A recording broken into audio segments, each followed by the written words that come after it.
Crime Story, les rendez-vous d'Alfred Hitchcock, racontés par Serge Sauvion. Aujourd'hui, C.J. de Catherine Moore.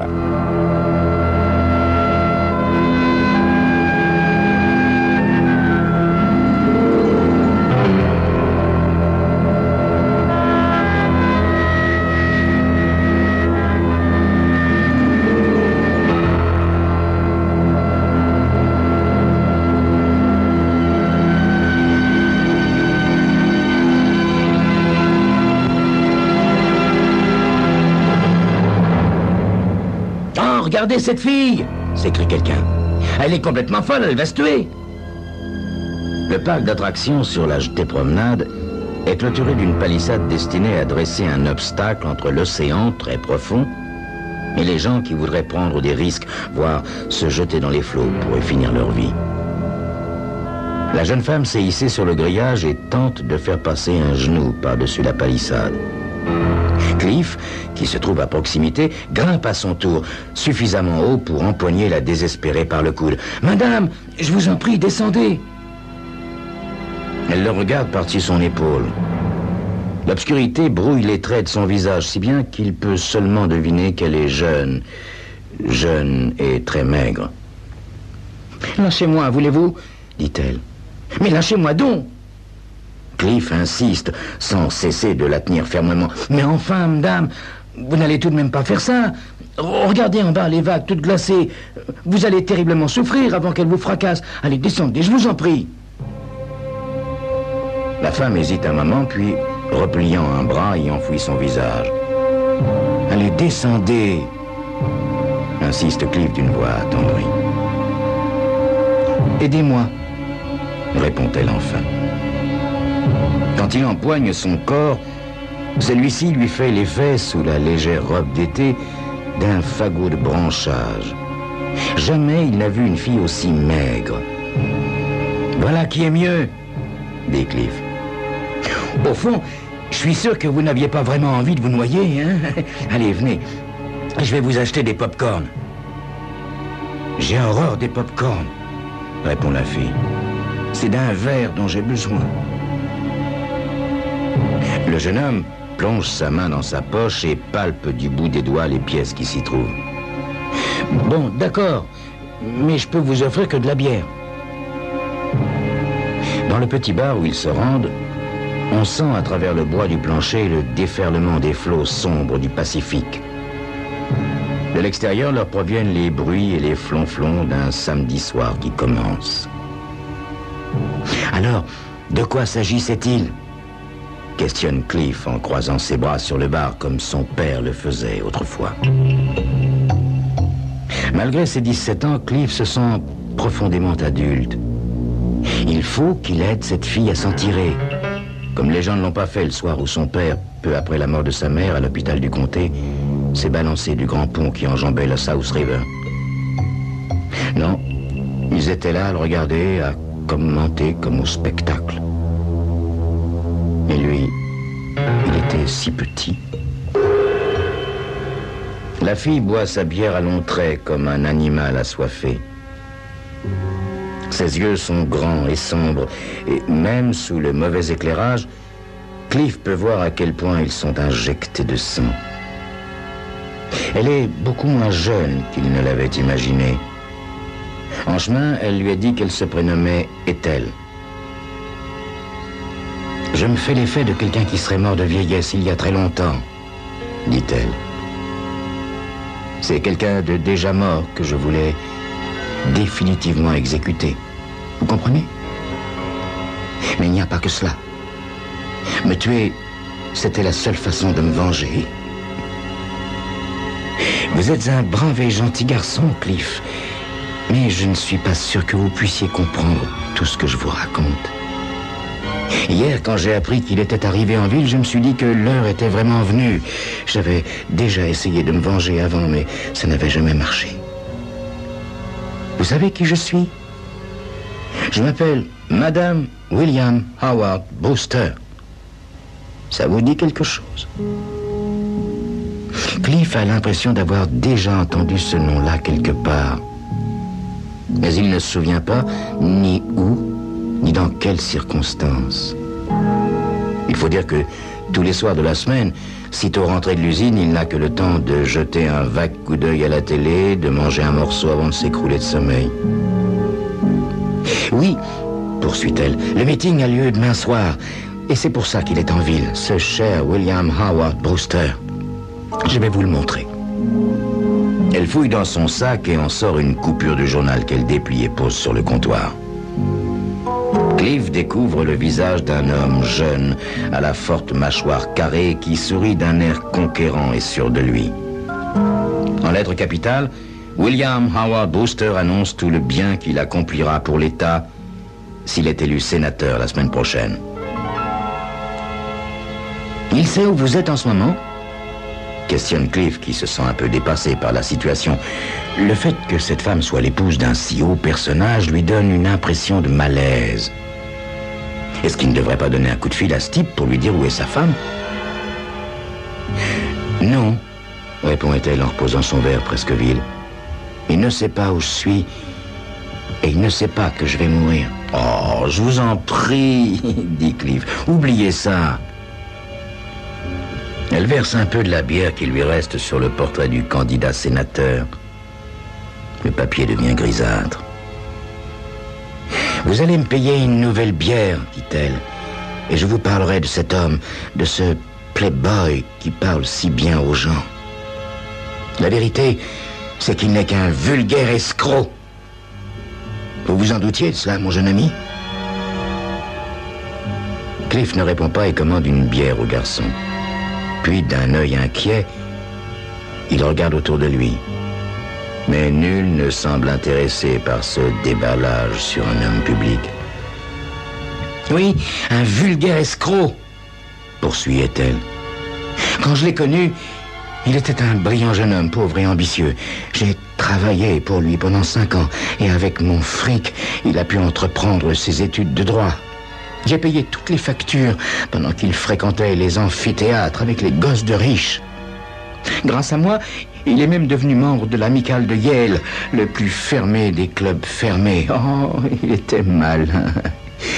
Il disait toujours que c'était moi qui devais porter le bel insigne doré de ce club parce que c'était moi qui l'avais gagné. Vous savez comment il m'a remercié ? Poursuit-elle d'une voix pâteuse. J'ai subi les pires humiliations.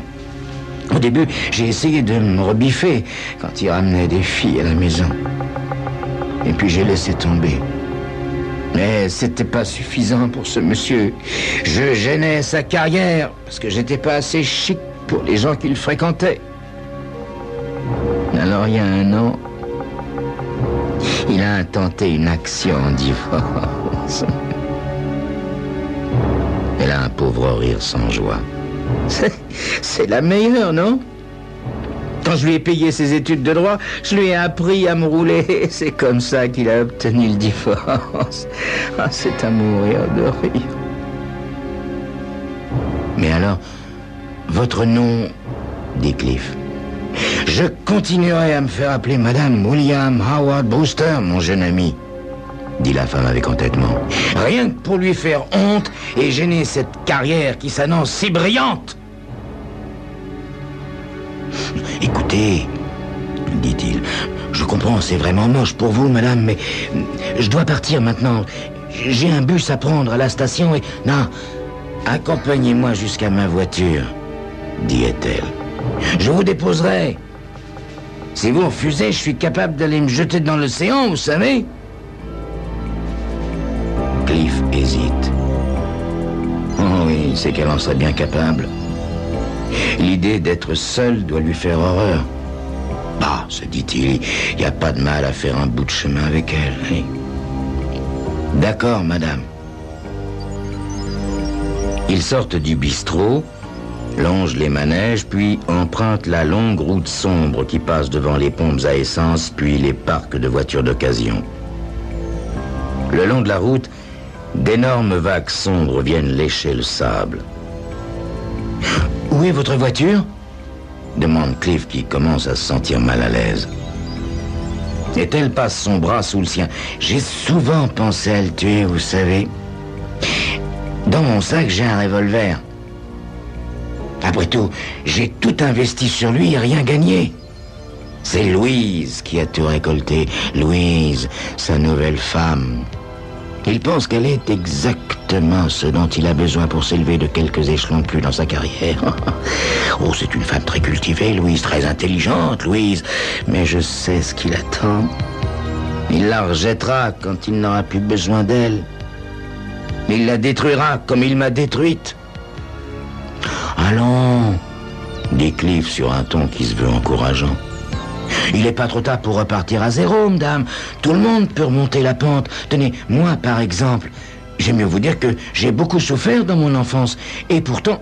Ah, bouclez-la, monsieur Bon Conseil. Il a fallu que vous interveniez tout à l'heure. De quoi vous mêliez-vous? Elle fouille dans son sac, en sort un revolver qu'elle braque sur lui. Vous vouliez m'aider? Eh bien, maintenant, vous allez le faire. Et bien plus utilement.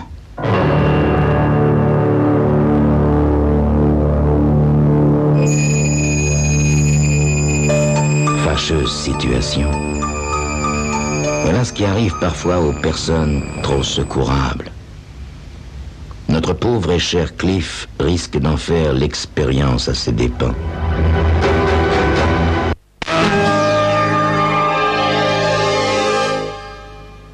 Je transporte ce revolver depuis plusieurs jours avec moi, dit-elle. Mais je ne parviens pas à m'en servir. Vous allez le faire à ma place, monsieur Bon Conseil. C'est ça, le service que je vous demande. Brusquement, elle lui fourre l'arme entre les mains.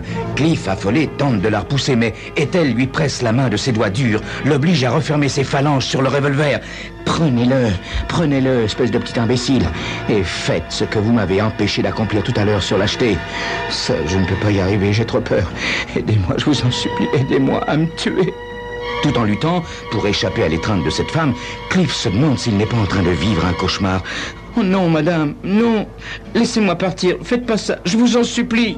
Il se débat comme un beau diable, mais sans les doigts de la jeune femme, très froid, très vigoureux, faire pression sur les siens près de la détente. Il a beau faire tous ses efforts, la pression s'accroît inexorablement. Il sent sous son index le métal froid de la gâchette. Et soudain éclate un bruit sec. Tout d'abord, il ne sait pas lequel des deux a été atteint.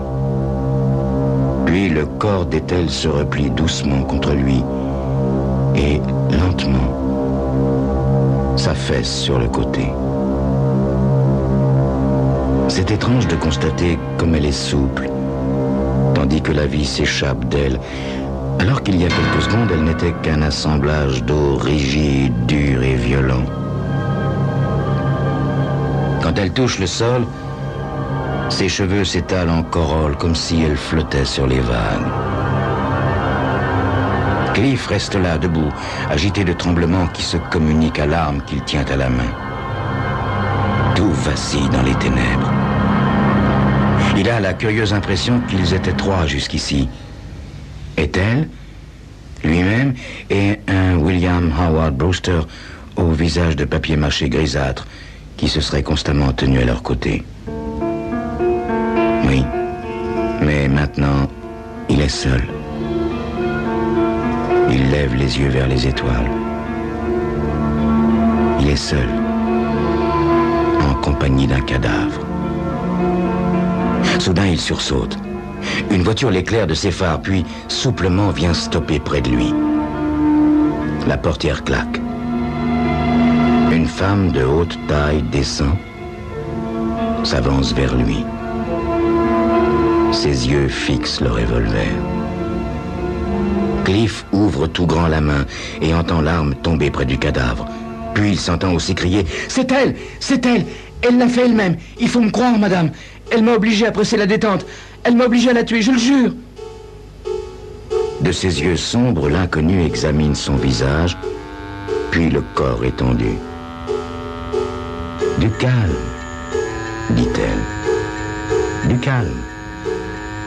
Ce qui est fait, nous n'y pouvons rien, n'est-ce pas? » « Oui, renchérit vivement Cliff, nous n'y pouvons plus rien. » Il a envie de pleurer. La femme le fixe de ses yeux froids. Elle a un visage mince aux traits aristocratiques. L'ennui, dit-elle, c'est que vous aurez beau affirmer que c'est elle qui a voulu se tuer, personne ne vous croira. Et surtout pas la police. Qu'en pensez-vous? Cliff ne répond pas. Ici, pour les flics, il suffit d'être jeune et sans argent pour être suspect. Déjà, il croit sentir les menottes d'acier cisailler ses poignets. Écoutez, dit la femme, nous allons la mettre dans le coffre de ma voiture. Je vais d'abord disposer une bâche. Tandis qu'elle s'éloigne, Cliff tente de secouer cette sorte de paralysie qui s'est emparée de lui. Il est innocent, après tout. Il doit réagir. Et pourquoi cette femme agit-elle ainsi? Mais il ne parvient pas à articuler un son, ni à bouger d'un centimètre. Déjà, la femme est de retour. Il y a en elle quelque chose de fort, de décidé. Elle doit se comporter toujours comme ça dans l'existence. Qui êtes-vous, madame? Interroge Cliff. Pourquoi me venez-vous en aide? Pour toute réponse, l'inconnue referme le coffre. Montez, ordonne-t-elle. Nous avons beaucoup de chemin à faire. Cliff ne dit pas un mot. Il revit en pensée cette promenade avec Ethel, cette promenade avec la mort. Et soudain, Cliff se souvient. C'est comme une image sortie brutalement de la brume. Il se tourne vers la conductrice. « Je vous ai vu sur la jetée, juste avant qu'Ethel commence à grimper sur la palissade. C'était bien vous, n'est-ce pas ?» « Oui, c'était bien moi, » répond l'inconnu. « Je l'observais. »« Pourquoi ?» demande Cliff. La conductrice hausse les épaules. « Appelez ça de la curiosité morbide, si vous voulez. » Je savais dans quel état d'esprit elle se trouvait et je me doutais qu'elle pouvait tenter quelque chose. Mais je ne pensais pas qu'elle aurait la force de mettre ainsi fin à ses jours. Ils gravissent les pentes de la route en lacets, puis franchissent un col et redescendent. Le souffle chaud du désert commence à balayer leur visage. « Nous n'allons pas tarder à arriver, » dit la femme. Ils quittent bientôt la route, emprunte un chemin à peine tracé sur l'immensité sableuse. Enfin, la voiture s'immobilise près d'un maigre bouquet d'arbres. « Descendez, » dit la femme. « Nous allons creuser. » Cliff ne bouge pas.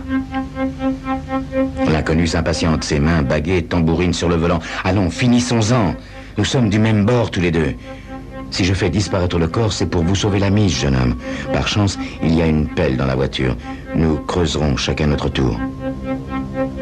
Dites-moi d'abord pourquoi, s'entête Cliff. La femme allume nerveusement une cigarette. Soit, dit-elle. Quand elle était encore en vie, je ne pouvais pas lui venir en aide. Vous devez me croire. J'ai tout essayé. Mais à présent, autant que sa mort serve à quelque chose. Maintenant, mettons-nous au travail. Je connais bien ce désert, c'est ici que j'ai grandi. Demain, le vent aura effacé nos traces, mais nous devons creuser profond. Cliff accepte et, à tour de rôle, ils se mettent au travail. Puis, ils descendent Ethel dans sa tombe. Avant de la refermer, la femme lance un objet métallique dans les plis de la robe. Cliff n'a pas le temps de distinguer de quoi il s'agit. Il observe le visage d'Ethel, paisible pour la première fois. Puis, ensemble, ils rebouchent le trou, retournent à la voiture et démarrent. « Où voulez-vous que je vous dépose ?» demande l'inconnu. « À la gare des autobus, s'il vous plaît, madame. » La femme allume une nouvelle cigarette. « Maintenant, dit-elle, écoutez-moi bien. Vous ne risquerez rien tant que vous ne soufflerez pas un mot de cette histoire. À personne. Vos empreintes sont sur le revolver et c'est moi qui l'ai à présent. Nous devons tous deux garder le silence tant que nous vivrons. Est-ce que c'est bien clair ? Cliff hoche la tête. Très clair, madame. Mais si vous me disiez ce que vous avez laissé tomber dans les plis de la robe d'Ethel. La conductrice fait une grimace qui ressemble à un sourire. Vous n'avez pas compris? Si, dit Cliff. Quelque chose à lui, c'est ça? En effet, dit la femme. L'insigne de l'amicale de Yale, avec la date et le nom de William Howard Brewster gravé dessus. Je vais lui faire comprendre que je possède une arme suprême contre lui. Ce cadavre dans le désert. Dans la nuit, la gare des bus apparaît. Eh ben, me voilà arrivé, dit Cliff. La voiture s'immobilise, il descend. Adieu, jeune homme, dit la conductrice. Adieu, madame Louise Howard Brewster, répond-il à la femme du futur sénateur. La voiture s'éloigne et disparaît dans la nuit, tandis que Cliff se dirige vers la station. Pour la première fois de sa vie, il se sent comme libéré. Peut-être que je suis devenu vraiment un homme cette nuit, parce que je me suis enfin libéré de la mort.